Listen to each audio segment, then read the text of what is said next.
Ukraine যুদ্ধ, Gaza Israel সংঘাত সহ নানা ইস্যুতে পরাশক্তি যুক্তরাষ্ট্রের সঙ্গে দ্বন্দ্ব বেড়েই চলেছে রাশিয়া চীনের। দুপক্ষের মধ্যে ক্রমেই শীতল যুদ্ধ ছড়িয়ে পড়েছে বিশ্বজুড়ে। এর মধ্যেই নানা প্রশ্ন উঠতে শুরু করেছে, সত্যি মস্কো বেইজিংয়ের সঙ্গে যুদ্ধ বাঁধলে ওয়াশিংটন কিভাবে মোকাবিলা করবে?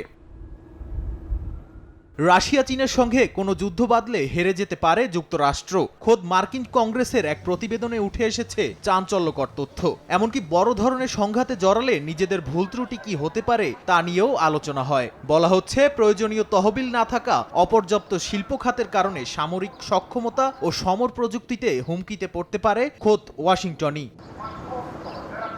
চলতি সপ্তাহে প্রকাশিত ১১৪ পৃষ্ঠার নথিতে বলা হয়, ২০২২ সালে ইউক্রেন যুদ্ধ শুরুর আগে লেখা যুক্তরাষ্ট্রের জাতীয় প্রতিরক্ষা কৌশল অনেকটাই আধুনিক নয়। দেশটির সামরিক বাহিনীর গঠন নিয়েও রয়েছে প্রশ্ন। এতে রাশিয়া চীনকে যুক্তরাষ্ট্রের জাতীয় নিরাপত্তার জন্য সবচেয়ে বড় হুমকি হিসেবে উল্লেখ করা হয়েছে।